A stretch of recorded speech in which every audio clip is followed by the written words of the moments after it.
when he entered the room, he didn't look that strange. In fact, he had a pleasant face with a nice smile, and it was obvious that he worked out regularly. But it was impossible to get past the blue spandex suit, the red cape, and of course the big S on his chest.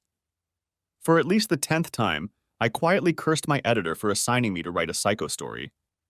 She called me into her office a couple days ago. "Have you heard about the guy running around town in the Superman suit?" she asked me. "No," I replied. "Sounds like a psycho to me." "Quite possibly," she admitted, "but the geniuses in the city department think there might be a story in this, and they want us to get it." We tracked him down, and he agreed to an interview. "Guess who'll take it?" she said reproachfully. "Why do I always get the weird people?" I asked, raising my eyes to the sky, but I got the assignment anyway. Whoops! It all flashed through my mind as I got up to meet him. I could only hope it wouldn't be that bad. "I'm Ella Finn," I said, rising to shake his hand. "Alex Stevenson," he said, returning my handshake. "Nice to meet you." We sat down and I pulled out a tape recorder. "I'll be recording today's interview," I said. "Is that okay?" "Sure," he agreed easily. "No problem." I checked the microphone again to make sure it was on. "So, this is Elle Finn, a reporter for the New York Times, interviewing Alex Stevenson, aka Superman. Mr. Stevenson, let's get right to the point. Do you really believe you are the Man of Steel?" "I wish you'd call me Alex," he replied. "It would make things a lot friendlier." He smiled lightly and I nodded in agreement. "Anyway, to answer your question, I'll say that no, I'm far from a superhero." "So why are you wearing a suit?" I asked. His face took on a serious expression. "Probably because I didn't want to be vulnerable anymore." I tried not to react, but it wasn't what I expected. "It sounds like someone hurt you badly," I said cautiously. "Do you want to tell me about it?" He sighed slightly. "Okay," he said, and began to tell his story. The F train had that peculiar smell of dampness that you sometimes get in the summer, and I was glad when I finally reached my stop on Queens Boulevard. But once I descended the stairs into the relentless sunshine at street level, I almost wished I was back underground. By the time I reached our apartment, I was dying to get inside, under the air conditioning. Glenda usually got home before I did, but when I unlocked the door, the apartment was dark and quiet.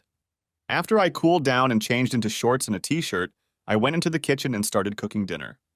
When I heard the front door open, I called out to her. "Hey baby, I'm in the kitchen. It's so hot, I thought it would be nice to make a salad for dinner. Do you mind?" She poked her head out from behind the doorframe. "Before you do that, would you mind coming out and talking to me?" "Sure," I said, and washed my hands, then walked into the combined living dining room.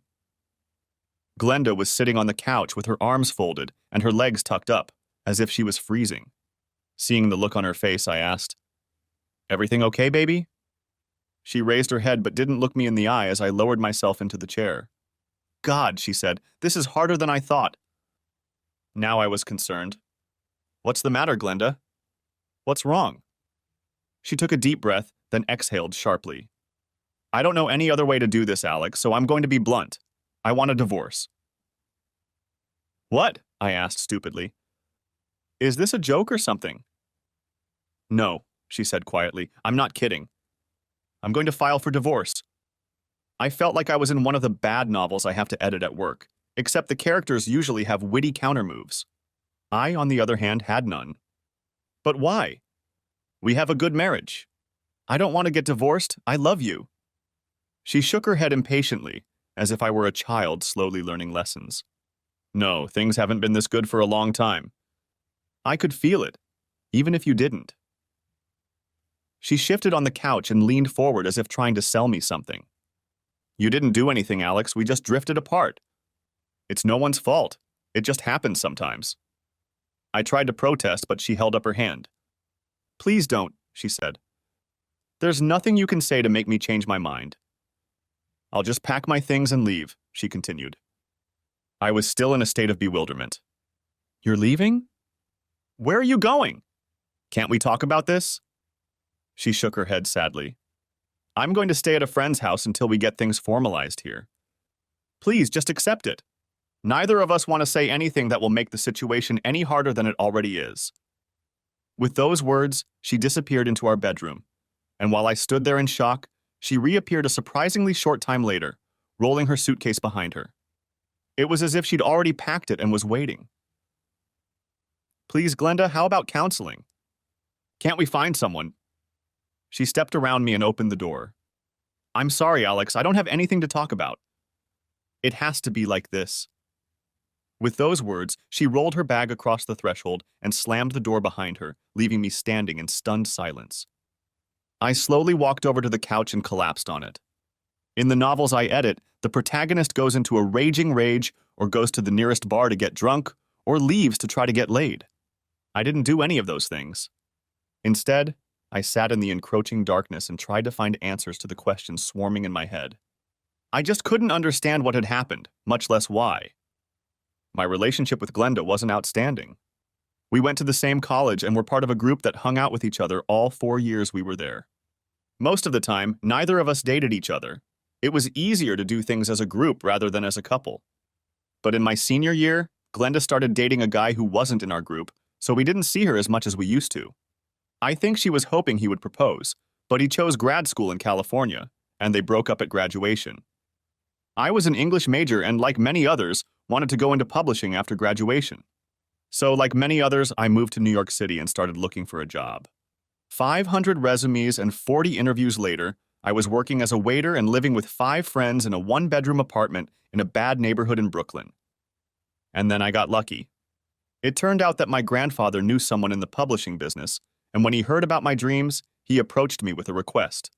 Eventually, I was able to land an internship with a real publishing company. The bad news was that the internship only paid minimum wage, so I still had to moonlight at night after I was released from my day job. The good news was that now I was actually working in the industry I aspired to and had the opportunity to learn what publishing was like from the inside. Now I was working 2 jobs and making 1 paltry salary, including tips. But the wonderful thing about being young is that you have both the energy and naivete to tolerate those conditions longer than anyone not in true slavery. On a Tuesday night, when I didn't have restaurant work, my roommates and I decided to head to a bar in Midtown Manhattan and spend some of our precious income on overpriced alcohol. While we were chatting raucously, I looked up and saw none other than Glenda Preston and her 2 girlfriends enter the bar. He stopped his narrative abruptly. "Can you not mention her name?" he asked. "Why?" I asked curiously. He looked at me a little embarrassed. I guess I'm still trying to make sense of it all. Somehow it seems like open warfare with her isn't going to help. I was surprised. It seems my psycho was deeper than I had realized. "Actually, it'll make it easier for me," I told him. "I won't have to track her down and find out her side of the story. What's more, this should be about Superman, not his ex-wife." All right, he said, and continued his story. Spotting her, I nearly knocked the beer bottle out of my roommate's hands as I rushed toward her. But as I approached her little cove, I stopped, suddenly hesitating. Would she be as glad to see me as I was to see her? But at that moment, she looked up and, spotting me, squealed, "Alex," and rushed to hug me. We hugged, then she pulled away, looked at me carefully, and kissed me on the lips. I didn't understand where it came from, but I felt fine, so I didn't care. She put her arm around my waist and introduced me to her girlfriends.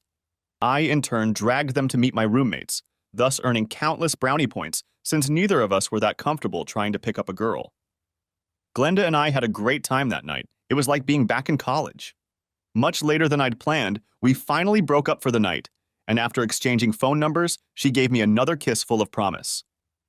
We started meeting every chance we got. The only difference was that this time, there was no group to distract us or smooth our interactions, and so the relationship seemed to move faster and burn hotter than I think either of us expected.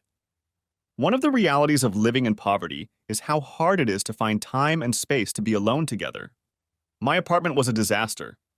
One or more of my roommates would always show up out of nowhere, usually at the most inopportune moment. Even when I had pre-planned and reserved one of the 2 bedrooms for a few hours, someone would walk in unexpectedly, oblivious to our desire for privacy. Glenda's was a little better, because there were only 4 roommates, and they were all girls who understood and followed the rules of social etiquette much more scrupulously. Still, Their apartment was tiny and the interior walls were thin, so there was no real privacy, especially when we were in the throes of passion. Hearing giggles coming through the door was unpleasant enough, and hearing the constant comments on our liaison was just too much. Despite all the obstacles, our relationship continued to grow, and we talked about finding a place just for the two of us. But the realities of New York real estate and entry-level salaries made that just another rosy pipe dream, until fate intervened again. Out of the blue, there was a shakeup at the publishing house and a vacancy for a junior editor opened up. I must have made a good impression, because I was offered the job.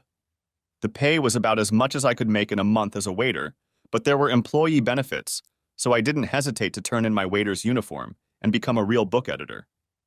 No sooner had we celebrated my good fortune than Glenda was equally rich. She was moonlighting at Dennison and Lozer, one of the many large law firms in town, and when a paralegal position became available, they hired Glenda full-time. She was low on the totem pole too, but law firms paid more than publishing houses, and her starting salary was higher than mine. Moreover, when we added up our salaries, we realized that we had enough money to make our dream come true. After much searching, we found a small apartment on the 6th floor of an old building in Forest Hills. The only reason we could afford it was because the building was almost a mile from the nearest subway station. We rented it right away. After that, we went shopping for used furniture, and on moving day, I got down on one knee and presented Glenda with the ring my parents' loan allowed me to buy. From the look on Glenda's face, you would have thought it was a Hope diamond. The first few years of our marriage were good. Although our funds were extremely limited, we found ways to enjoy the Big Apple and each other. Because we were so far from Brooklyn, I lost touch with my old roommates, but made new friends among the other junior editors at the publisher. Soon a small group of us would get together for lunch or happy hour, and it was a lot like my old college gang. Glenda kept in touch with her roommates, but didn't seem to make that many friends at the law firm, probably because it was pretty stuffy, at least as far as I could tell. But if her job wasn't a source of social opportunity, it was definitely rewarding from a career standpoint. Glenda showed a real aptitude for legal matters, and her talent was recognized and rewarded. She began to be given more challenging assignments, which she enjoyed doing, and upon successful performance, she was promoted and moved to a higher partner in the firm. This inevitably led to longer working hours, but she was happy for the opportunity to show what she could do, and I was happy for her. And that brought me back to tonight and Glenda's sudden, incomprehensible departure. I went to the refrigerator, pulled out a 6-pack of beer, and returned to the couch to try to figure out what had happened. I hadn't expected this turn of events.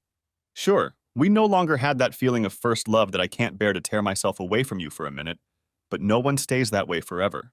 Sure, our jobs have kept us apart more and more lately, but isn't that the price you have to pay to succeed? What drove me crazy was that we had no major fights, no clash of goals or values, nothing that could explain her decision. Okay, I'll admit that there were times when she was intolerant of our standard of living, but I felt the same way. And anyway, weren't we on a path that would eventually lead us to more of the things we wanted? Glenda was already moving in that direction, and once one of the seniors, that's what we called the senior editors at my company, finally decided to retire, I'd be in line for a nice promotion too. So what was the problem? The more I recounted the events and the longer I drank, the more chaotic my emotions became. I became despondent at the thought of my marriage falling apart.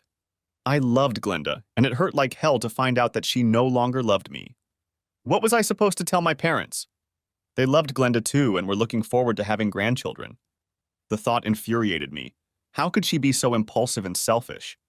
Did she not realize how many people she was hurting, starting with me? This, of course, made me depressed again about her inexplicable departure. I staggered back to the bedroom and collapsed on our double bed, not bothering to undress. Fuck it, I thought drunkenly. It doesn't matter anyway. The problem with beer is that it creates an undeniable need for relief, so strong that it woke me up early in the morning and made me go to the bathroom. I barely made it, and emptying my bladder was so painful that I almost screamed. When I finally finished, I found that I was already awake. My stomach felt like I had drunk battery acid, and at the same time, I felt like I hadn't eaten in a day, which I realized was almost true. Swearing, I surrendered to the inevitable, got up, showered, and shaved. Then I headed toward the subway station and walked into a small coffee shop to get breakfast. There was only one other customer there at that hour. Likewise, when I got to the office, I was the first person there. I tried to immerse myself in my work, but my thoughts kept returning to what had happened. Not knowing why she'd left kept me in suspense, and as time went on, I grew angrier and angrier. I finally convinced myself that I deserved answers, and I decided to act. Glenda and I never went to see each other during work hours. Our business was sacred, not to be disturbed. Today was an exception. I knew when Glenda usually went to lunch, and carefully timed my visit so that I would arrive just before she left. I even splurged on a cab to her office so I wouldn't be late.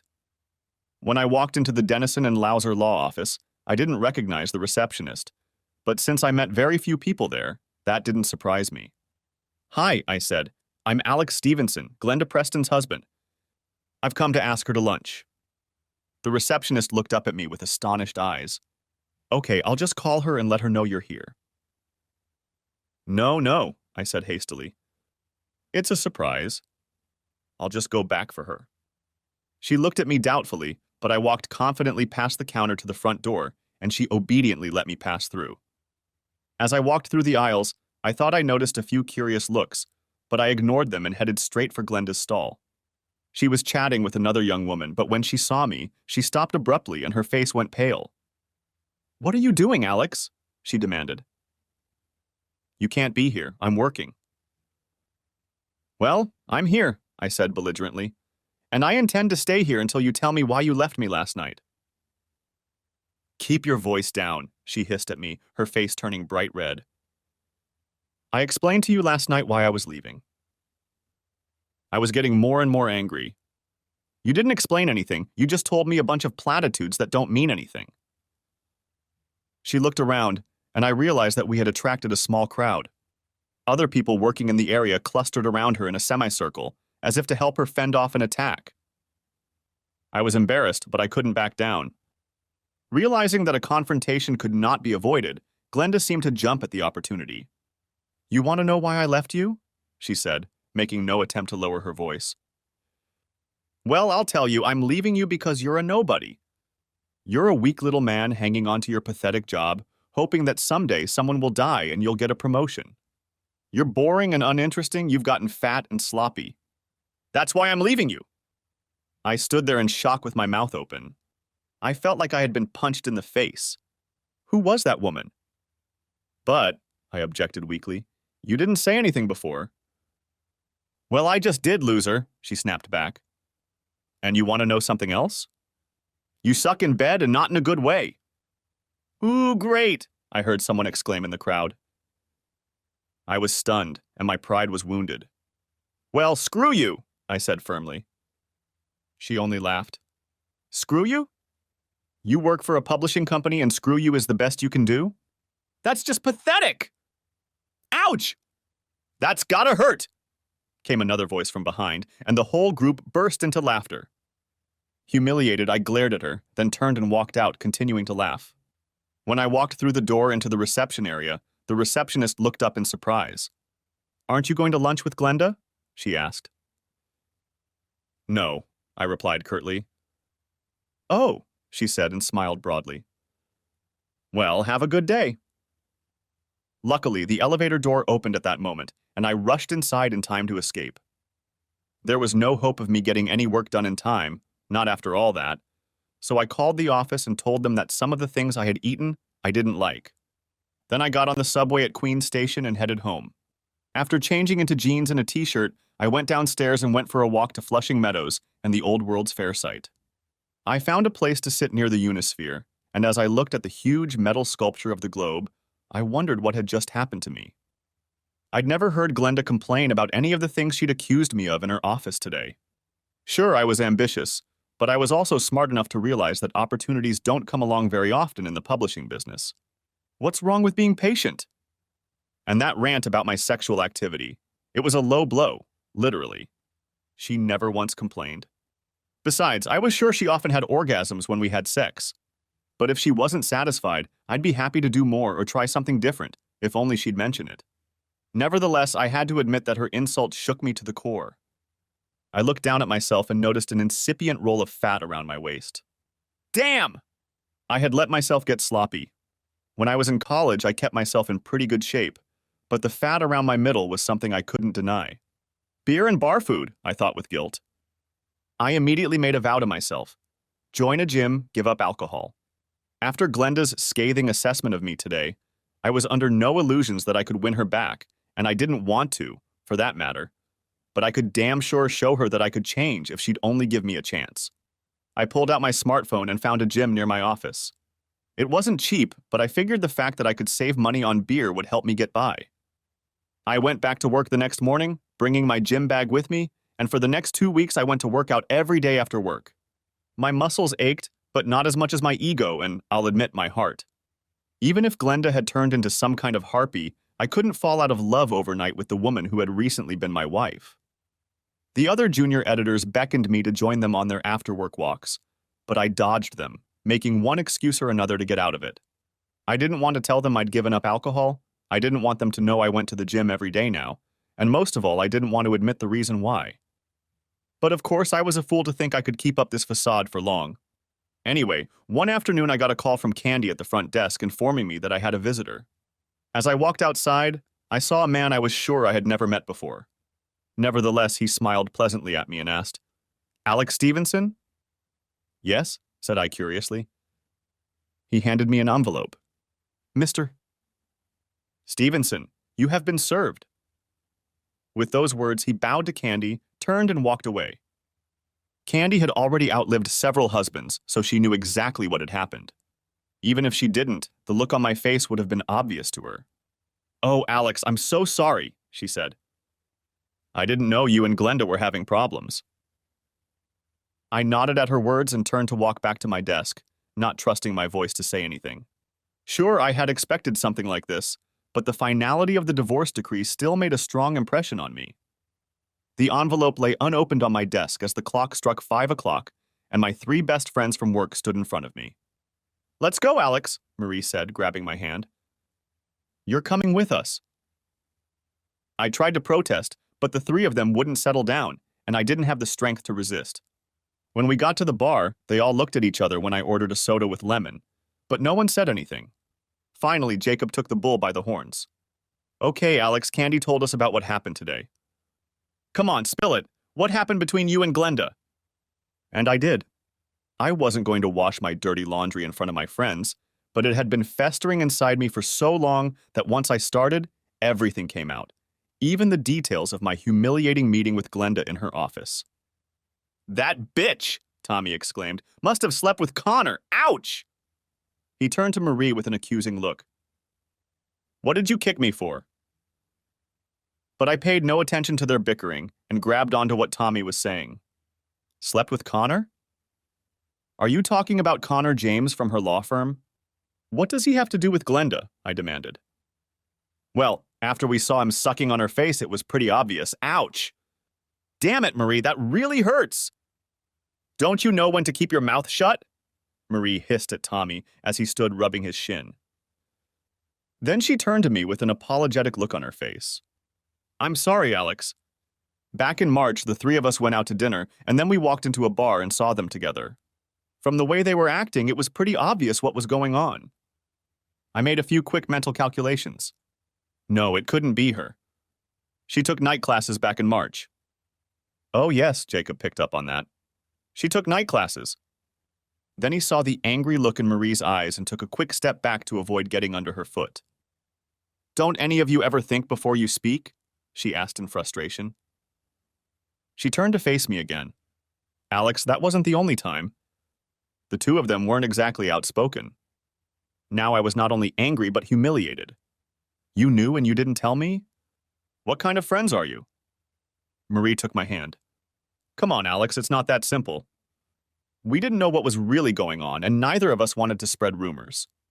Besides, they were so blatant about it, we thought maybe you knew and—" "You thought I knew and didn't mind?" I asked in amazement. "I can't believe it!" I headed for the door, but Jacob grabbed my arm.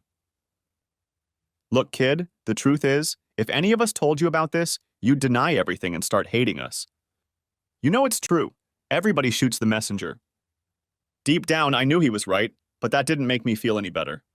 Being humiliated enough in front of Glenda's co-workers to become a cuckold in front of my friends was beyond me. It was the coup de grace, the ultimate wound." Alex looked up at me, confused but defiant. Anyway, that's when I decided to start wearing the Superman costume. I was so engrossed in his story that I had to shake myself out of my reverie.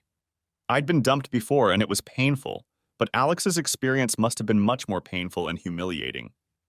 I went back into reporter mode. But I still don't get it, Alex. How did you go from abandoned husband to Superman costume? He continued his story. I wasn't sure I could handle going back to work, but the next morning I forced myself to go to the gym because exercise seemed like the only way to take my mind off everything else. It didn't work that morning. All I could think about was wanting to hide, become invisible, or turn into someone else. Eventually, I gave up and left.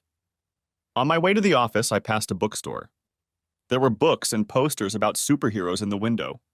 As a kid, I loved comic books and cartoons and had seen almost every movie about comic book characters. Like all kids, I dreamed of becoming a superhero. Now, in my desperate state of mind, these memories came upon me with renewed vigor.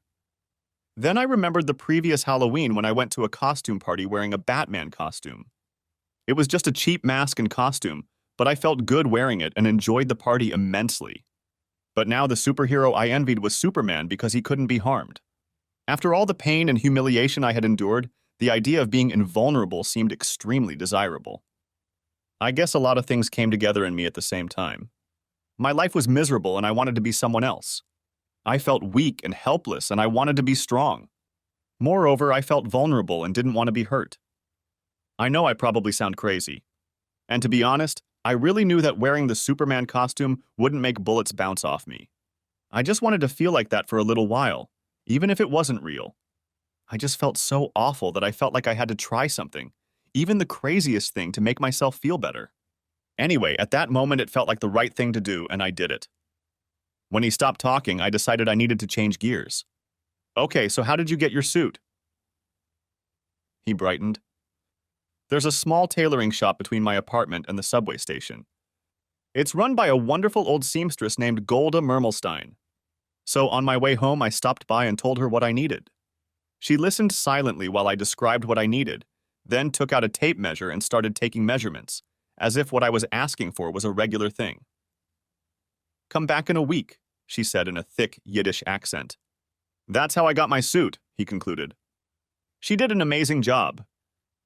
He stood up, turned around so I could admire Mrs. Mermelstein's work, and I realized that my first impression had been correct. Alex was indeed quite trim. The elastic material fit him snugly, and I admired the work for a moment. He coughed politely, and I realized I'd been staring at him for too long. I quickly grabbed my notebook and went through the notes I had prepared. Why don't you tell me about the first time you put on the suit? I asked. He sat back down. The following Saturday, I decided to wear it for the first time. It was the scariest night of my life. He grinned in surprise. You know, it wasn't easy the first time. I have a newfound liking for women who wear tights. But anyway, when I put them on, it felt pretty nice, kind of like sportswear. Besides, I told myself, it would take forever to get out of them again, so I might as well go for it. As I walked toward the subway, I noticed a few people looking at me, but no one said anything. I guess in New York they are used to seeing strange people walking down the street. But I noticed that when I went down to the subway platform to wait, all the people around me moved away. The same thing happened when I entered the subway car. No one sat next to me or looked at me. But after a while, I noticed a little girl about 6 years old who was riding with her mom. She looked at me and suddenly ran up and asked, "Are you Superman?" I could see that her mother was starting to panic and I didn't want to scare her, so I kept my hands at my side and smiled at the girl.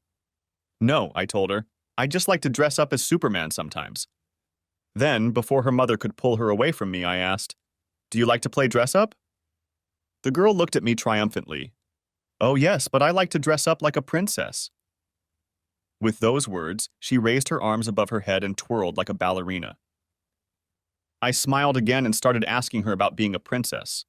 Her mother watched me carefully, but I noticed that the tension on her face had subsided a bit. I also noticed some of the other passengers watching us, and even caught a couple smiles from them. The girl and I chatted until I reached my stop. I slowly stood up, trying not to make any sudden movements. I should get going. I waved my hand lightly at her. "Bye-bye, princess."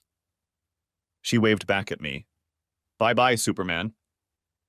As I stepped down onto the platform, The little girl's mom smiled slightly at me, and I nodded my appreciation.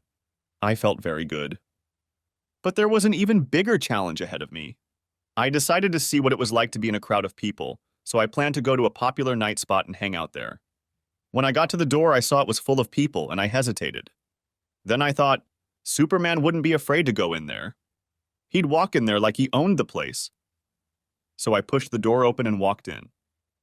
As I walked toward the bar, I heard the noise diminish as I passed groups of people.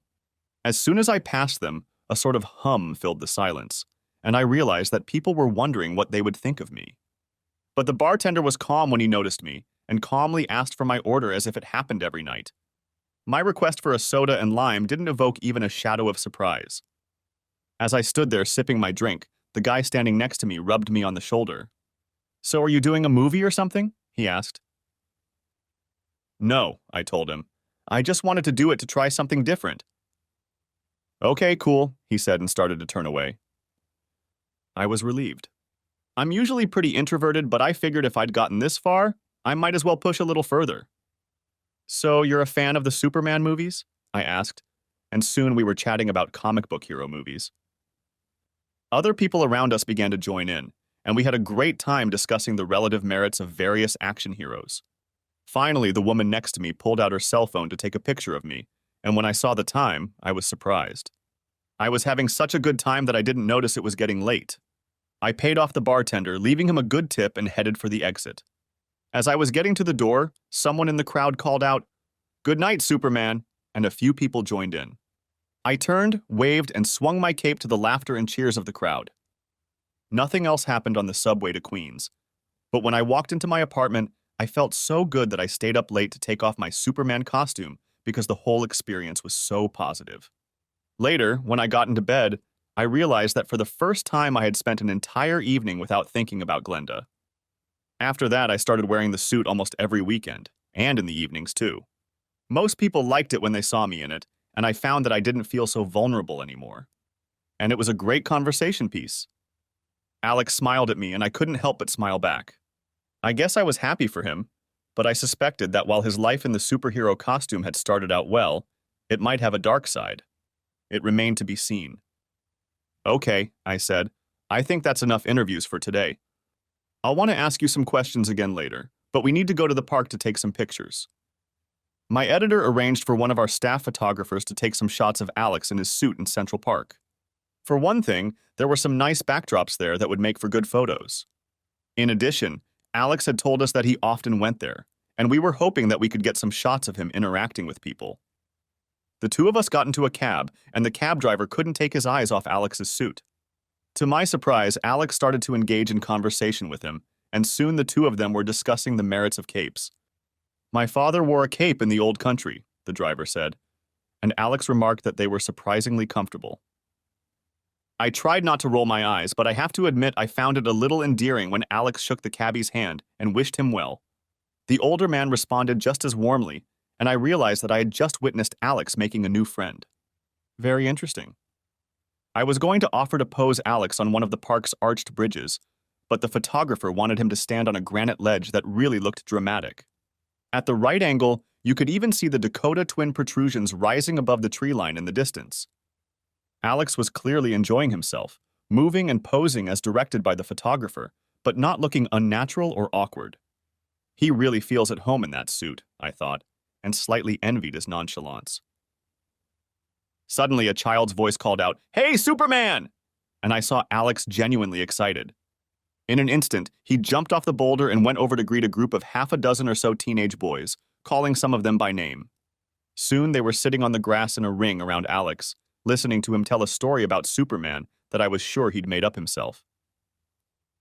At last, a mother's voice came from the other end of the field, and all the boys jumped up and ran off, laughing and waving at Alex. "Sorry about that," he said, coming back to us. "I've met these kids here before, so I couldn't just brush them off. Besides, I really like kids.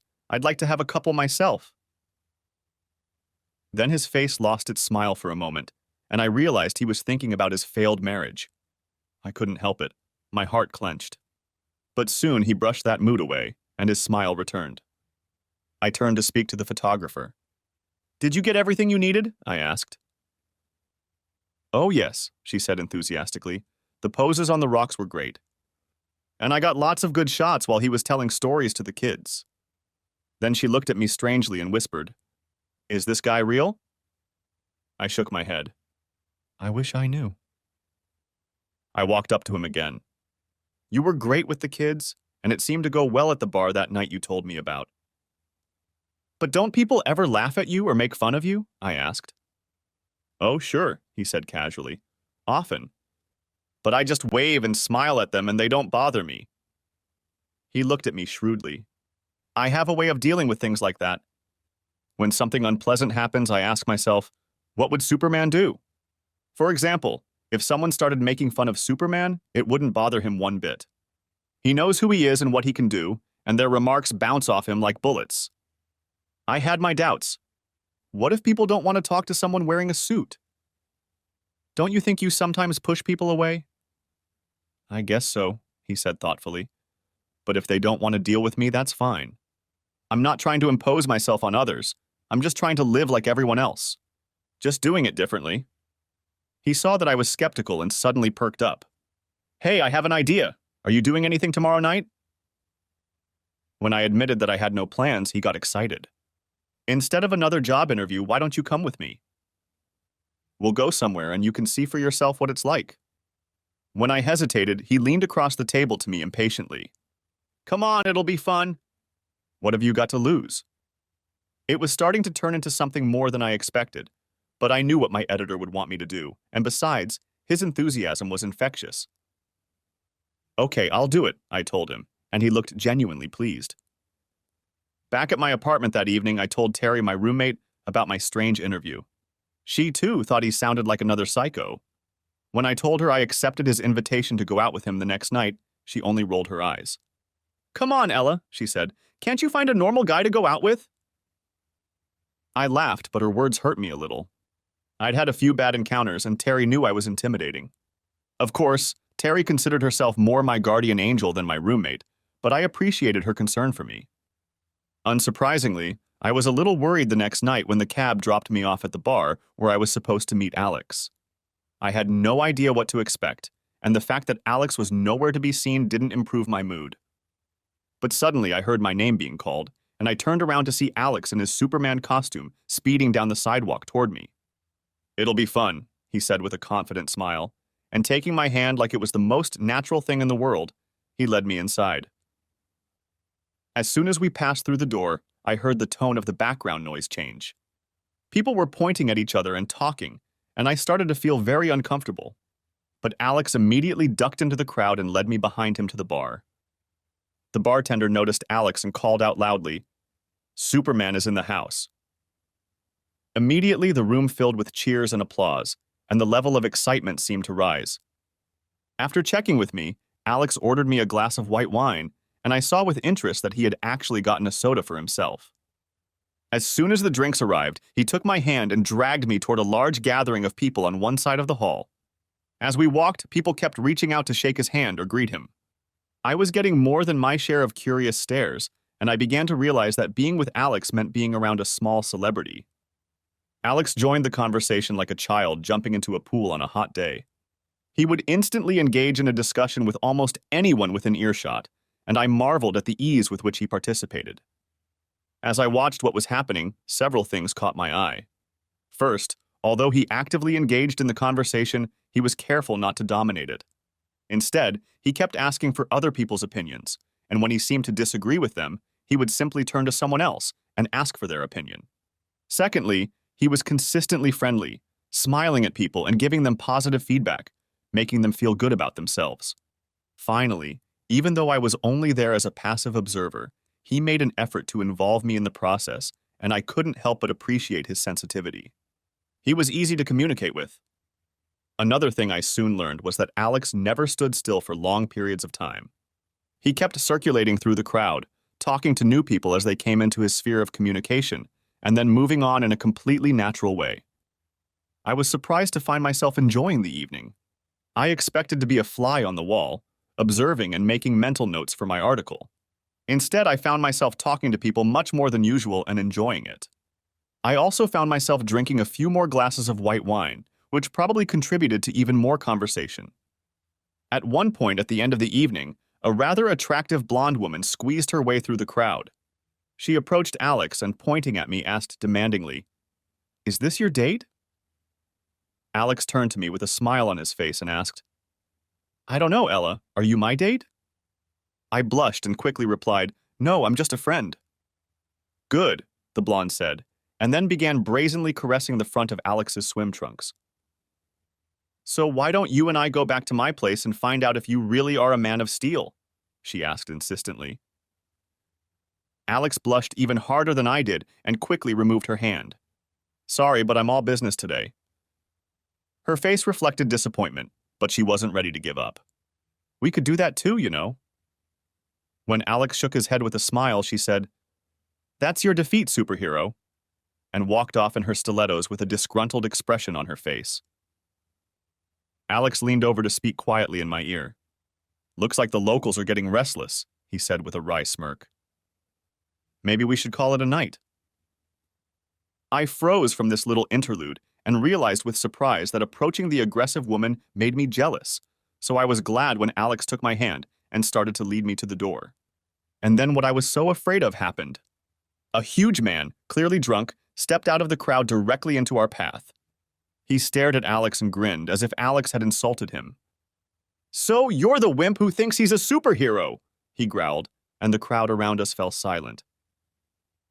Clinging to Alex, I watched the two other rough-looking men close ranks behind the giant and fumbled for my cell phone, wanting to be ready to call 911 if chaos broke out. To his credit, Alex didn't flinch. "I'm the one wearing the Superman costume," he said in an even tone, "but I'm far from a superhero." The big guy squinted at him. "If you're not a superhero, why the fuck are you wearing a Superman costume?" he demanded belligerently. "Do you really want to know?" Alex asked with a solemn expression on his face, and I couldn't help but wonder what was on his mind. Was he deliberately trying to provoke the big man? I was horrified. "I wouldn't ask you if I didn't want to know, smartass," growled the big guy.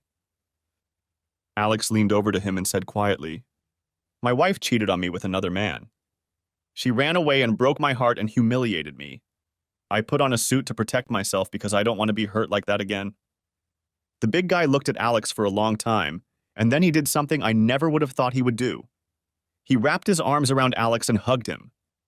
"Damn, man, I know how you feel." My wife did the same thing to me. He then let go of Alex, patted him on the shoulder, and said, "Take care of yourself, you hear?"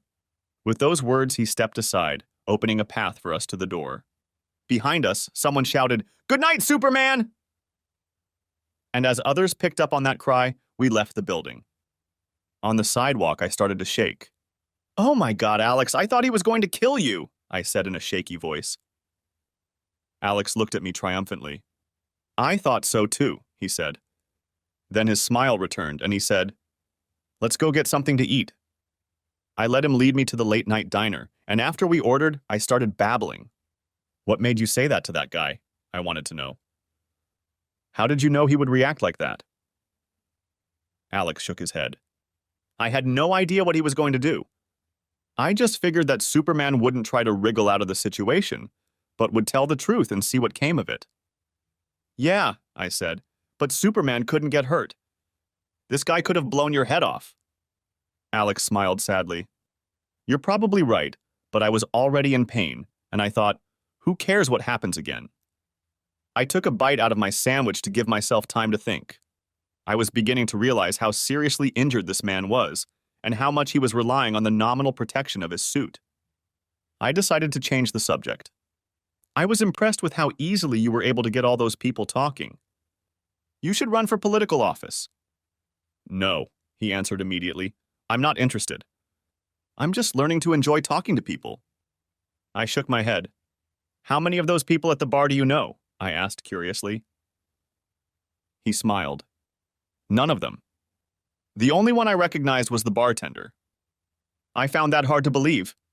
"How did you learn to make conversation with strangers so easily?" He shook his head. "That's funny, Elle. All my life I've been shy around people. Back in high school, I stuck to crowds because I didn't feel confident alone. In a group, I could just react to what everyone else was saying. The traces of a smile at the corners of his mouth disappeared from his face. After Glenda left, things got a lot worse. I didn't want to see anyone or be with anyone. I just wanted to dig a hole and crawl into it. But after I started wearing the Superman costume, it became much easier for me to go out on my own and meet new people and talk to them. I just thought about how Superman handled the situation and tried to act the same way. The image of a shy and indecisive Alex didn't fit in any way with the extrovert I'd observed just a few minutes ago, so I broached the subject. Maybe the suit helped you come out of your shell, I said. But that doesn't explain how you learn to talk to people like that. It's not a big deal, he said. I really like people, I just never felt comfortable around them. Now I do, and I want to know what they think and how they feel. I feel good and I want them to feel good too. I didn't say anything back, but all I could think was, there's a lot more to this guy than I thought. At that moment, a woman walked into the diner, and it made me think of my encounter with the predatory blonde again. I asked Alex about the incident. Do things like this happen often? I inquired. He was visibly embarrassed. Yes, he admitted. It's happened a few times. Did you go home with any of them? Demanded I. He didn't look at me. A couple times, maybe. So, how did it go? I asked before I could close my mouth. What was I thinking asking a question like that? But before I could back away, he was already answering. It was the first time I hadn't been with a woman since Glenda left, and I guess I really wanted to. He laughed lightly. After that, she accused me of being faster than a bullet. But then it got better, he continued ingenuously. I just kept reminding myself that Superman could control himself, and girls started liking me more. But pretty soon I got to the point where getting laid didn't seem so appealing anymore. He looked at me with pain in his eyes. I guess I'm old-fashioned. All I wanted was one woman if she was the right one. I thought Glenda was like that, but it turned out to be different. He glanced suddenly at the clock above the counter. Do you need to go home? He asked thoughtfully, and looking at the time, I was shocked at how late it was already. He walked me to the curb and caught a cab for me. I guess a raincoat fluttering in the wind comes in handy sometimes. While the cabbie eyed him, Alex opened the door and helped me inside. Thanks, Ella, he said. I know it was just for your article, but I really enjoyed being with you tonight. Then he closed the door, and as the cab pulled away, I looked back and saw him standing on the curb. The cabbie turned to look at me. Who was that? He asked curiously. I'm still not sure I know, I said. When I got home, Terry was waiting for me, and she wanted to know all about my evening. After I finished talking about the night's adventures, she asked what I thought of Alex. When I told her about how badly he'd been hurt, she gave me a hard look. He may have had a hard time because of his ex-wife, but he's not a lost kitten, Ella. You don't need to give him shelter and a bowl of milk, you know? I know, I said, but it was hard for me to stop thinking about him and everything he'd been through. When I sat down to write an article about Alex, I found it very difficult to get started. On the one hand, recounting the experiences Alex shared with me would be easy, and what I observed in the park and at the bar would definitely make a great piece. But I found myself struggling to convey what was really going on inside Alex. One question every reader would like an answer to is why a seemingly normal guy would do such a seemingly irrational act. I reread the article several times before I came up with a headline I liked. Heartbroken superhero seemed to me to best capture the controversy, and once I realized that the rest flowed easily. When I got the assignment, I was sure it would be a waste of time and my work would be ruined. But after a tumultuous day and night with Alex, and another day spent trying to describe what was really going on inside him, I began to take great care of my paper.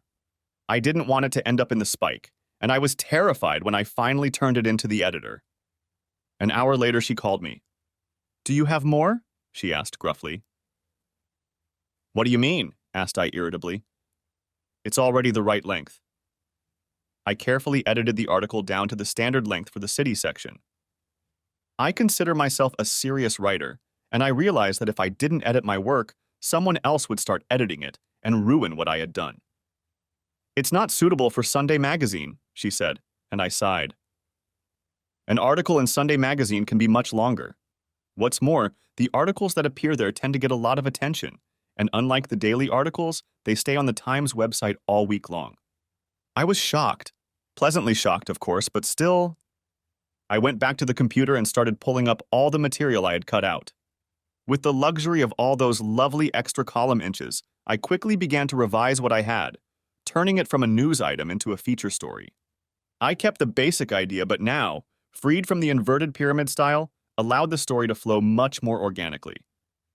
By the end of the day, I had finished the piece, and my editor was quite pleased.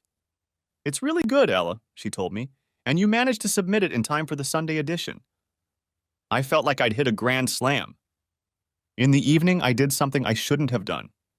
I called Alex and told him to check the Sunday Times magazine this weekend. "So it won't be on the daily news?" he asked uncertainly. "Is that good or bad?" "Oh, that's definitely a good thing," I said. "You'll see." After I hung up the phone, however, I began to have my doubts. What I'd turned in to the editor was a positive, honest human interest story, and I thought it captured Alex very well. But that didn't mean the finished product would turn out that way. What if some higher-up editor decided to turn the story into a humor piece mocking Alex, or worse, making fun of him? I've seen that happen before, and the result could be pretty brutal. If it happened, he'd think I'd written it that way. The more I thought about it, the more I wished I hadn't called him. Reporters are supposed to keep their distance from their subjects, to be impartial. If they don't, they lose objectivity, and then it's no longer reporting.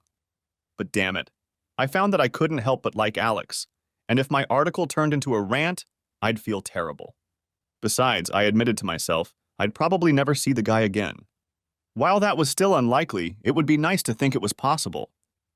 I had deliberately avoided perusing the magazine beforehand, but when my own copy of the Times showed up on my doorstep, I quickly reached for the magazine section. There, on the cover, a picture of Alex standing on a boulder in Central Park stared back at me with smiling eyes and a hard expression. Underneath it was the headline, "Queen Superhero with a Broken Heart." OMG, my story made the cover! I quickly switched to the article under my author title and started reading. No, I was relieved to see that they hadn't turned my article into a parody. Moreover, the more I read, the more I realized that they had used it almost exactly as I had written it. Not only that, they had used it all of it, my whole damn article. Wow! I sat there in my pajamas and felt great. Getting the cover story was an amazing coup that a reporter like me could only dream of. And then another thought struck me. I wanted Alex to read the article and tell me he liked it. Where did that come from? I wondered. After reading the article, Terry only shook her head. "You're doing it again, Elle. This guy is damaged. I don't want you to get hurt." I ignored her. On Monday, I received numerous congratulatory phone calls, but I hadn't heard from Alex. I realized that he had no particular reason to call, but I grew more wary every day. Maybe he had a different reaction to the article, I thought.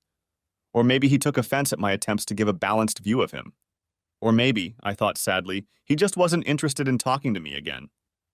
I was deep in self-pity when my cell phone rang. It was Alex. "Hi, Ella," he said. "I'm sorry I didn't call you sooner, but things have been crazy around here. None of my friends at work can believe it's me. My mom from Illinois even called. I don't know how she found out about it. She's worried about me," he said with a laugh. "She thinks I've lost my mind." He kept talking nonsense while I tried to get a word in edgewise.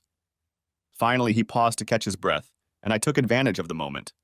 "So," I said, "what do you think of the article?" "Oh, that was," he said, then paused, and I heard him talking to someone else for a few seconds before he got back on the line. "Look, that was my boss, so I should get going. But before I do, I was wondering if you could have lunch with me on Wednesday. Then we can talk more about it." "Sure, I guess," I said, trying not to give away my impatience. "Great!" he enthused and gave me the name of a small establishment on 8th Avenue, not far from my office. "I'll see you Wednesday at noon," he said, and left. As I hung up the phone, I wished we'd had time to talk more about the article, but it didn't sound like he was unhappy with it. Anyway, I thought, at least he wants to see me again. Turning back to the computer screen, I saw a slight smile in his reflection. On Wednesday, I arrived at the restaurant a few minutes earlier than usual, but when I looked inside, Alex was already there, and he was wearing a Superman costume. I wasn't expecting that. He was chatting animatedly with some man when I walked in, But when he spotted me, he shook his hand like they were old friends and then rushed over to me. He leaned over and kissed me on the cheek, then led me back to the table. "Who was that man?" I asked curiously. "Oh, that was the restaurant owner. When he saw me come in wearing a suit, he came over and wanted to talk to me," Alex explained nonchalantly, as if such things happened to him every day. Then his face took on an expression of great animation. "You won't believe what's happening to me," he said, with the enthusiasm of a little boy. "I was telling you about my friends at work and how surprised they were to read about me. Anyway, they adamantly demanded that I wear a suit to work on Tuesday. I didn't even think about it because I really want to be taken seriously at my job, and I was afraid of what the reaction would be. But they kept insisting, and eventually I decided the hell with it." He paused as the waitress brought our food, then quickly continued his story in between bites. "Anyway, when I came in Tuesday morning, my friend started raging, and then my supervisor walked in. I was horrified, but she just stared at me for a minute. Then she snorted and said, 'Okay, I guess you can wear that thing, but if it detracts from the work environment, you're going to have to change.' I was shocked. I thought she would be furious about it. But the fact that she didn't freak out made me feel even more confident. After lunch, I decided to take another gamble. I did something I'd wanted to do for a long time, but hadn't dared to do before I put on the suit." He leaned across the table to me, and his enthusiasm was palpable. Every week, publishers receive dozens of unsolicited manuscripts from aspiring writers. They just get tossed in the garbage can, and most are ignored or sent an automated thank you, but no thank you letter, he explained. But I started looking through some of them to see what they were about, and found one that seemed really good. Beginning authors are usually terrible. They use bad grammar and come up with trite or ridiculous plots. But this book was so much better, and I really thought it had everything I needed to be a good salesman. I was afraid to take it to Mrs. Grissom, my boss, because junior editors don't do that. He flashed his wide grin at me. Anyway, on Tuesday I decided to act more like Superman than myself. After lunch I went to her office and handed her the manuscript. After she told me to stop wasting her time, I said, "Mrs. Grissom, just take this home and read the first couple of chapters. If I've really wasted your time, then you should fire me because I clearly don't have the right talent for the job." I tried not to show my reaction, but my insides clenched. What Alex was describing was something I often dreamed of, because I always wanted to become a serious writer. I'd even written a novel, but I'd never tried to submit it anywhere because I knew it wasn't good enough. To hide my envy, I said, "You didn't really do it, did you, Alex? I know how much you love your job. You take a lot of risks." He grinned crookedly. "Maybe so, but I really believe in it, and I figured it was better to take the risk than to be in constant fear of failure." "So what happened?" I wanted to know. "Nothing yet," he said. "Mrs. Grissom is out of town and won't be back until Friday." "Oh my God," I said. "I'm going to be nervous waiting to see what she thinks." "That's why I wanted to have lunch with you today, so I could have something more pleasant on my mind." I blushed in spite of myself. I knew it was just flattery, but it still felt good. And then he said something that made me feel even better. "There's another reason I wanted to see you today. One of the big online booksellers is throwing a swanky cocktail party for the publishing industry this Saturday. We should all go, and I'd really like you to come with me." "You want me to be your date?" I asked, surprised. "Yes, if you're not in a relationship and you want to come." No, I'm not in a relationship." Yeah, I'd love to go with you," I stammered. "Great," he said, and handed me a copy of the invitation. "Here are all the details. Why don't I meet you in the lobby at 8 o'clock? I nodded because I seemed to be having trouble speaking. To hide my awkwardness, I glanced at my watch. Oh, wow, I have to get back to work. Alex nodded and started craning his neck to look for the waitress who was supposed to bring our check. But instead, the owner spotted him and approached our table. "It's not often we get a superhero lunch," he smiled. "Your lunch is on the house." Alex stood up and thanked him warmly. Then they hugged as is customary for men, and we headed for the door. "That was amazing," I said to Alex. "I've never seen a restaurant charge for lunch like that before." "You should go out with superheroes more often," he said with a wink. Alex walked me to the office, waving and nodding to strangers who spoke to him along the way. When we reached the front of the building, he said, Thanks for the great article and thanks for having lunch with me. Then, before I could respond, he leaned over and kissed me on the lips. As I stood there in surprise, he turned to leave. Don't forget about Saturday night, he said with a smile and then disappeared. What just happened? I asked myself, slowly walking back to my desk. All afternoon, I had a hard time concentrating on my work. On Saturday, I couldn't believe how nervous I was getting ready for the cocktail party. You're acting like you're getting ready for prom, I scolded myself. But then I remembered that I didn't actually go to prom because I didn't have a date. Anyway, I pulled out my best little black dress and black ankle straps with heels that were higher than I remembered. After examining myself in the mirror, I regretted for the 1,000th time that I hadn't gotten a little bigger on top, but I thought my legs looked pretty good, so I decided that would do just fine. Terry came in for a final check on me. She silently walked around me and then stopped in front of me, nodding approvingly. Have a good time, sweetheart, but take care of yourself, she said solemnly. Yes, fairy godmother, I said with a smirk. I promise I'll be home before midnight. She only shook her head, but I thought I saw a smile flicker across her face. The event was being held at the Waldorf Astoria Hotel, and I splurged on a cab because I didn't want to sweat on the subway. When I entered the lobby, I didn't notice Alex at first, but then the crowd parted and he appeared, resplendent in his Superman costume. I assumed he'd wear a regular suit and tie or even a tuxedo for such an important event. But I figured that if he was brave enough to go in a suit, I might as well be brave enough to go with him. As soon as he spotted me, he immediately rushed over to us. I've never seen you in a dress before. You look amazing, he said. And even though I knew he was just being nice, it still made me feel good to hear him say it. We took the elevator up to the Empire Room, which was already crowded with a crowd of people busy eating, drinking, and socializing. However, when Alex and I entered the lounge, there was an instant buzz, and no sooner had we found something to drink than we were surrounded by people asking questions and making small talk. It was interesting to see how these supposedly sophisticated people reacted to Alex in his Superman costume, and I was once again amazed at how easily he interacted with complete strangers. But it would be nice if the two of us had the opportunity to spend some time alone. I guess that's what happens when you're around a celebrity, and I had to remind myself that I was at least partially responsible for his fame. At that moment, 3 people about our age ran up to us and started chatting animatedly with Alex, teasing him about what had happened at work. I held back so he could talk to his friends, but he wrapped his arms around my waist and pulled me gently to him. Hello, everyone, he said. This is Elle Finn, my traveling companion. She is also the reporter who wrote the Times article. He turned to me. These are the people I told you about in my office. This is Jacob, Tommy, and Marie, he told me, introducing them one by one. When I shook hands with the 2 guys, I noticed that they both took the opportunity to check me out, and that pleased me. But when I shook Marie's hand, I thought I saw a hint of jealousy in her eyes. She was probably hoping Alex would ask her to go with him, I thought, and felt a slight smugness at the fact that I was the one in his arms. After a few more minutes of conversation, the 3 of them retreated to the appetizer table to refresh their plates, and I took the opportunity to pull Alex aside. So what was that about something big happening in your office? I asked. Gosh, I almost forgot to tell you the big news.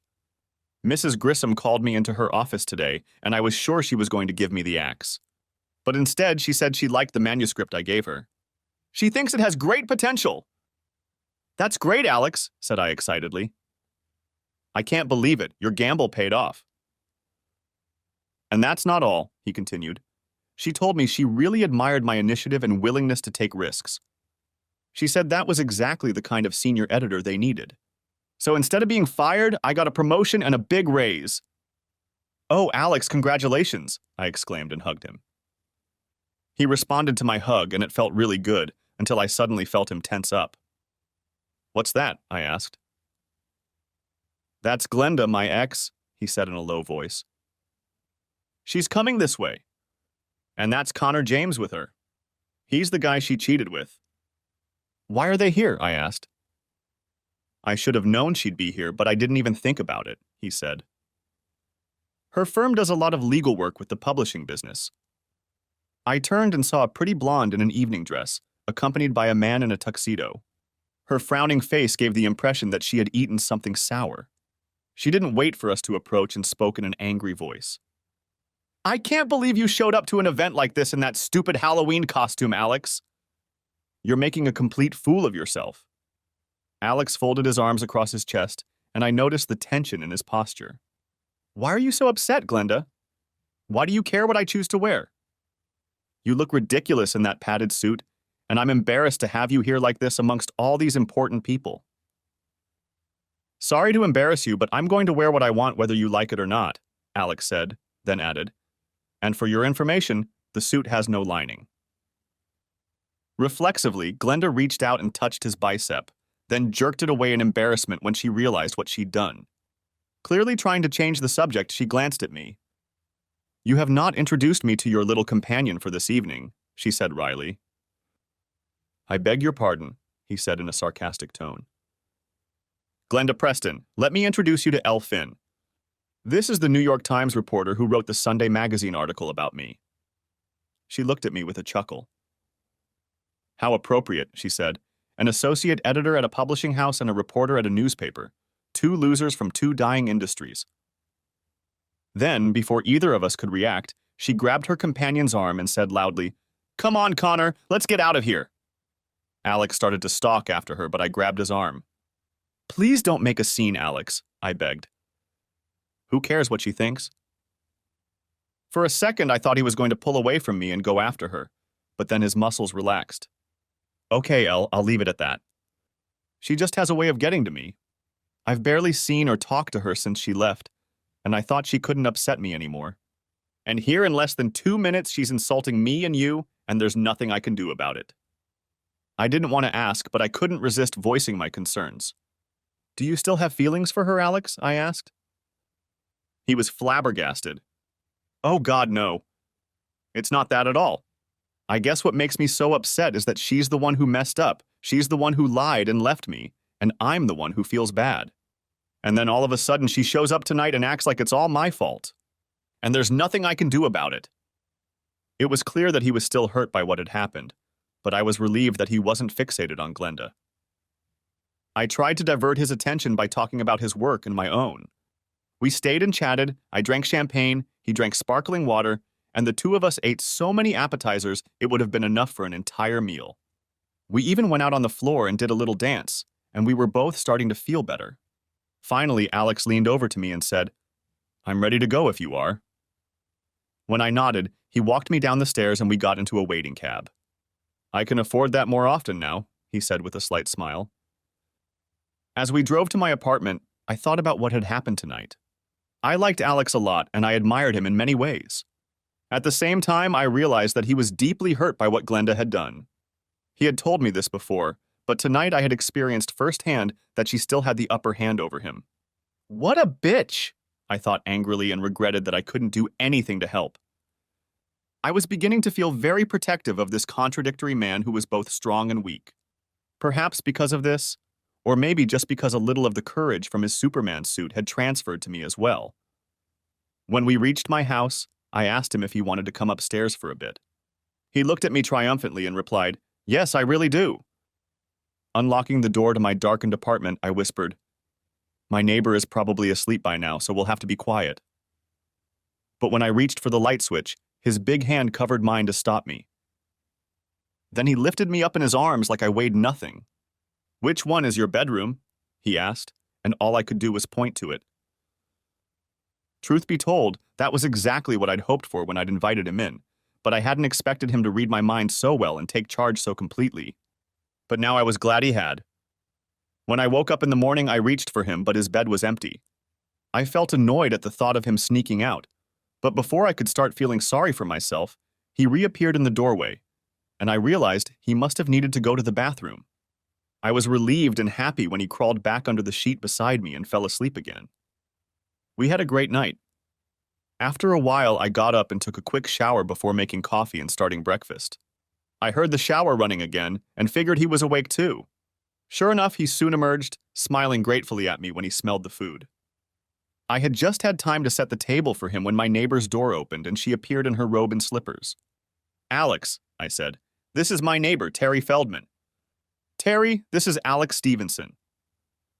They shook hands, And after pouring herself a cup of coffee, she sat down and continued to stare at Alex so intently that he couldn't help but notice. "I guess you're not used to seeing someone in a Superman costume," he said good-naturedly. "No," she said. "I'm not used to seeing my neighbor bring home a man." Alex chuckled and I blushed with embarrassment. Sunday was rainy, and since Terry had to go out, I asked Alex if he could stay for a while. He agreed, and we spent the morning sitting on the couch reading the Sunday paper. I was beginning to feel warm and at home. There were alarm bells going off in my head, but I didn't pay attention to them because I was feeling so good. After a while, Alex put the paper aside and turned to me. "So what's the deal with your roommate?" "She seems a lot older than you." "Are you related?" "No," I laughed, "although sometimes she acts like my mother. She sort of adopted me at work, and when my ex-boyfriend kicked me out of his apartment, she offered to let me move in with her. Terry's been looking after me ever since." He nodded. After a couple more minutes, he spoke again. "I just realized you already know everything about me," he said. "How about you let me hear your story?" I poured myself another cup of coffee and began. Not much to tell. Growing up, I was something of a tomboy. Besides the fact that I was not attracted to women's things, I started getting fat late, so the boys in high school paid little attention to me. But that didn't bother me much because I got into writing. Instead of socializing, I went to work on the school newspaper and yearbook.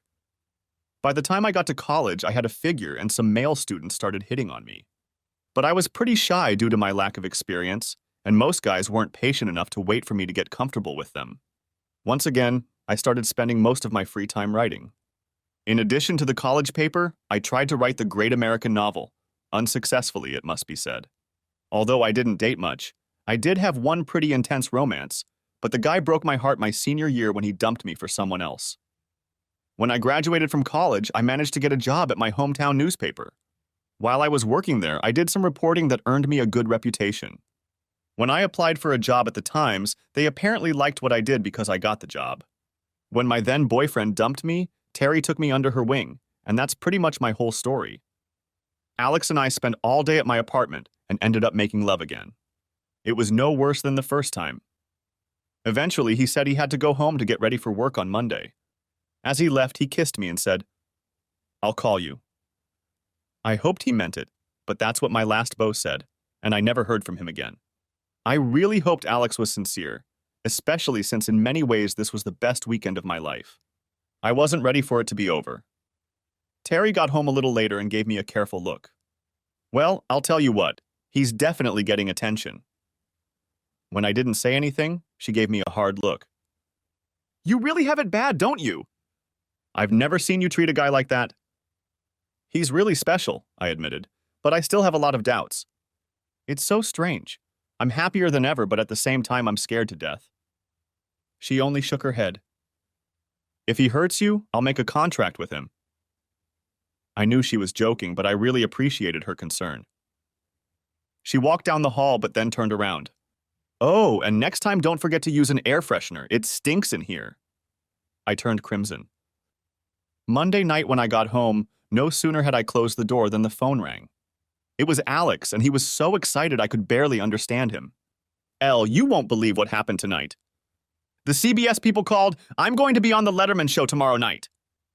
He revealed that he has been a huge fan of David's for years and couldn't believe he would be a guest on his idol's show. "Is your participation in the Letterman show going to be a problem for Mrs. Grissom?" I asked, but Alex assured me that there would be no problem with the publisher.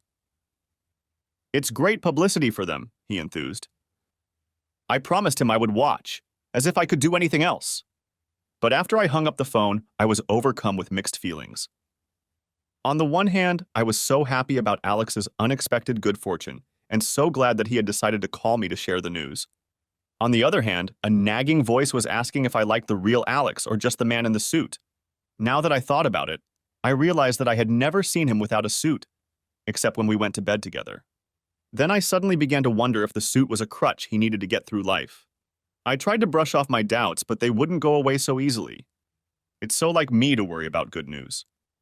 Needless to say, on Tuesday night, Terry and I settled in front of the TV just in time for the Letterman show to start. David's first guest was a pretty young pop singer in a very short skirt who performed her latest hit, and then sat down on the couch to chat with the host for a bit. Then, after a commercial break, David introduced the man everyone in New York City is talking about, the city's latest hero, Superman. The audience applauded as Alex came on stage, waved to the crowd, and then shook hands with David and the pop star. I held my breath, hoping Alex wouldn't do anything that would seem funny, but I needn't have worried. Despite his adoration for Letterman, Alex appeared relaxed and at ease with the conversation. He told the story of why he started wearing the suit, and then proceeded to tell the story of his run-in with a biker in a bar. This story drew an approving response from the audience. Responding to a few leading questions from David, Alex deftly gave self-deprecating answers that drew laughter and applause. It was obvious that even Letterman was impressed. The pop star, on the other hand, couldn't resist stroking Alex's biceps and making suggestive comments about him being a man of steel. "Show us your superpower," she persisted, even when Alex refused. But after she pleaded a third time, he winked at Letterman, then stood up, bent over and grabbed the squealing girl under her arms, easily spinning her in a large circle while revealing that she was wearing a thong. When he deftly sat her back down on the couch, she exclaimed, "Oh my God, that was amazing!" And the audience erupted in laughter and applause. Letterman, who never missed a cue, shouted out, "Ladies and gentlemen, Superman!" And the applause turned into a standing ovation. Alex turned and bowed to the singer, shook Letterman's hand again, and left the stage, waving to the audience who continued to applaud. Terry turned to me in amazement. "That's quite a performance. Are you sure it's never been on TV before?" "I don't think so," I said, but I was also shocked at how successful Alex's appearance had been.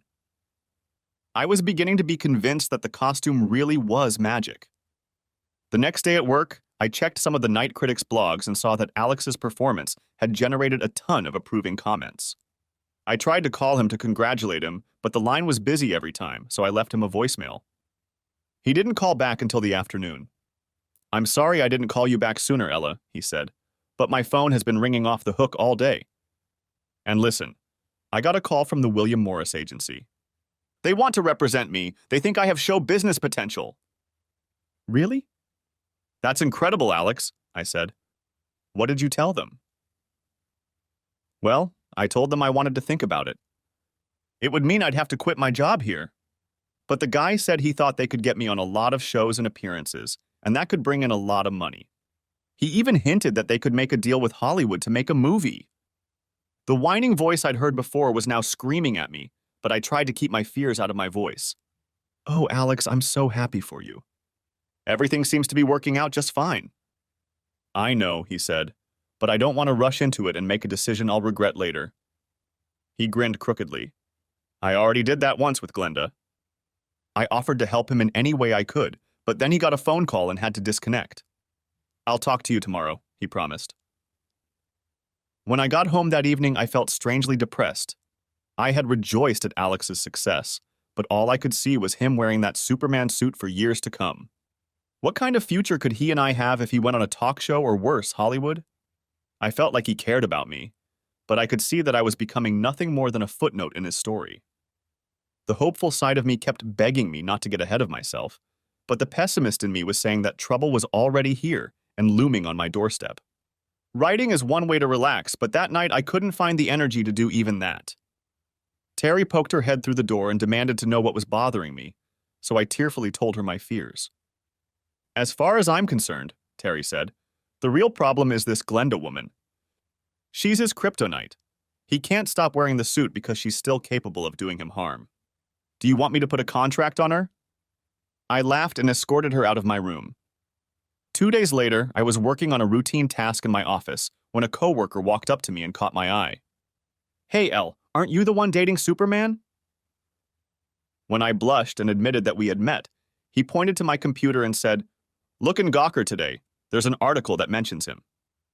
When I first looked at the news and gossip blog, I didn't see the story because I was looking for Alex's picture, but upon looking again, I found it. Under the headline, "Woman Who Broke Superman's Heart," was a picture of a woman angrily pacing the street, trying to fight off the camera. I suddenly realized it was Glenda Preston, Alex's ex-wife. According to the reporter, who clearly sympathized with Alex, everyone in New York is asking who hurt Superman so badly. She then revealed in an exclusive Gawker piece The whole story of Glenda cheating on Alex with attorney Connor James for months before finally dumping Alex. There were enough juicy details to realize that someone in the know had ratted Glenda out. I immediately tried to call Alex, but again I couldn't get through. He didn't call me that night either, which made me even more wary, and I decided not to bother him. Maybe it was just my imagination, but I could feel the distance between us growing, and the courage I was beginning to feel when I was with him seemed to be dissipating. One of the things we do regularly at the paper is check out what our competitors are publishing. Of course, we at the Times don't recognize that we have competitors, but we still check other news outlets just in case. To make matters worse, on this day I was checking the Daily News, which the folks at the Times don't even recognize as a legitimate newspaper. However, as I was browsing through the New York section, an article titled "Ex-Superman Got the Axe" caught my eye. Of course, the article breathlessly recounted how Glenda Preston had been relieved of her duties at the law firm Dennison and Lauser, and that Connor James, whom the article dubbed her paramour, had also left under the radar. A senior partner at Dennison and Lauser said their behavior during office hours dishonored the firm's good name, as if a law firm has a good name. But I remembered how she had behaved to me at the cocktail party, and was glad that there was some justice in the world after all. This time, when I called Alex, I was surprised to get through to him. When I started to tell him about the Daily News article, he interrupted me. "Oh yeah," he said. "I heard every word because Glenda called and told me about it herself. She grilled me from head to toe, accusing me of planting the story. Even when I pointed out details I couldn't possibly know, she still refused to believe I wasn't behind it." "So, what do you think about it?" I asked. "I think I'm still digesting it all," he said. "It all happened so fast and I don't know what to make of it." He paused as if trying to make a decision. Finally, he continued. "Elle, this week has been the craziest week of my life, and I need to talk to you about something. Would you mind meeting me Saturday afternoon at the Central Park Zoo?" When I agreed, we arranged a time, and then he called. As I hung up the phone, I felt encouraged that he wanted to talk to me about his life. But after a while, my doubts began to grow, and by evening I needed to discuss them with Terry. She understood my concerns about Alex and even offered additional reasons why I should be extra cautious. "I just don't want you to get hurt," she said. "I want to know," I told her, "why he wants to meet me at the zoo. What's the big deal?" She was on top of him in a flash. "It's the kids," she said. "It's always full of kids, and I'm willing to bet he wants to run his Superman act with them. Maybe he's even got some media to film him in action." My heart clenched. Now it all made sense. This was supposed to be the opening of his new career in show business. I hoped it would work out the way he wanted, but I knew that wasn't the case for me at all. I wanted to be his girlfriend, not a prop in an Alex and Superman show. I hate to admit it, but I shed a few tears that night after I went to bed. I almost didn't go the next day, but Terry insisted. "Look, at least he had the decency to tell you everything to your face. Do him the courtesy of listening to his story, even though it may not be the one you want to hear. Who knows, it might be something else entirely." I knew she was right, so I tried to calm my fears and headed for the park. I took the F train at 57th and 6th Streets, then walked around the pond and down East Drive until I was at the entrance to the zoo. There was a cluster of laughing and playing children near the ticket booth, and I fully expected to see Alex entertaining them. But his red and blue suit was nowhere to be seen. After buying my ticket, I walked to the main entrance, but still couldn't spot him and found a shady spot to wait. As I sat there and thought about what had happened, I noticed a man in jeans and a t-shirt walking in my direction. When he stopped right in front of me, I was startled. "Alex," I squeaked in surprise, "is that you?" I didn't even recognize him. I had already thought out the whole conversation, but now that he appeared in civilian clothes, I couldn't think of what to say. As we walked towards the center of the zoo, I muttered, "I don't think I've ever seen you when you weren't in your Superman costume." "Are you disappointed?" he asked, and there was a note of concern in his voice that surprised me. "No, it's not that," I said. "It's just that I expected to see you playing with the kids and your alter ego." "That's actually what I wanted to talk to you about," he said, as we approached the sea lion pool. We stopped at the railing to watch the playful creatures swim and bark for a minute, and then he led me over to a bench. He was silent for so long that I couldn't stand it. "So what's going on, Alex?" I asked, trying not to sound too alarmed. Why aren't you wearing a suit? He turned to look at me, and I thought there was a flicker of apprehension in his eyes again. You know I started wearing the suit because of Glenda. I was devastated by her leaving and humiliated that she made me a cuckold. I know it was crazy, but the thing is, the suit seemed to help. I didn't feel so vulnerable when I wore it, and it helped me get my confidence back. I started exercising and quit drinking, and that's been good for me too. Then came all this fame, and things started happening really fast. I got promoted at work when I took the manuscript to my boss. Then I got on the Letterman show, and now I have people who want me to go to Hollywood. He reached out and took my hand.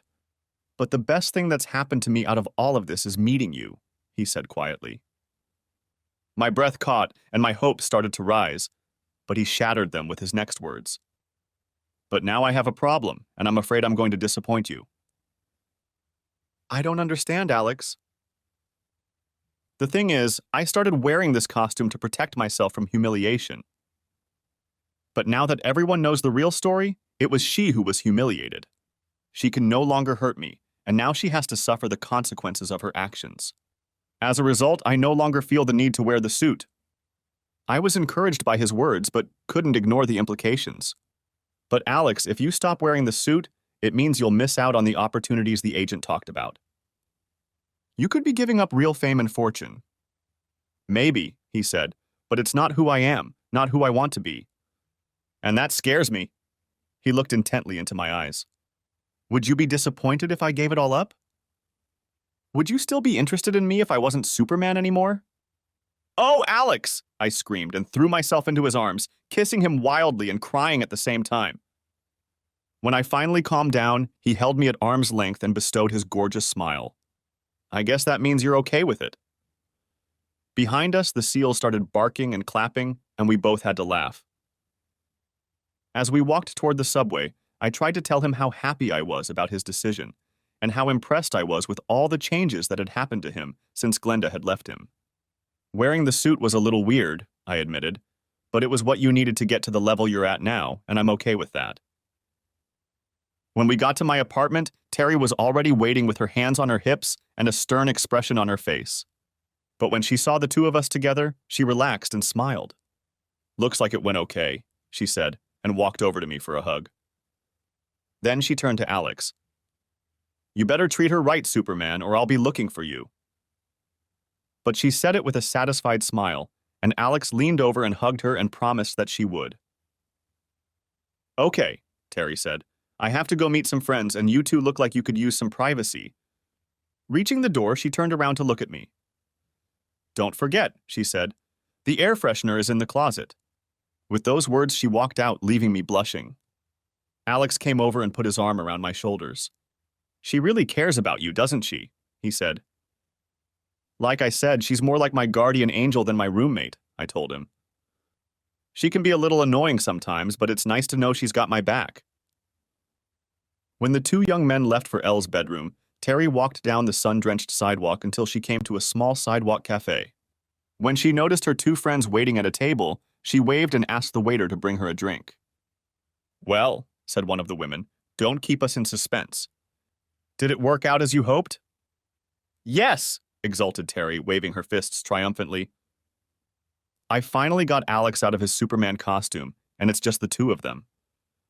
They're already back at the apartment, and from the way they looked at each other, they're going to be together for a long time. The other woman shook her head admiringly.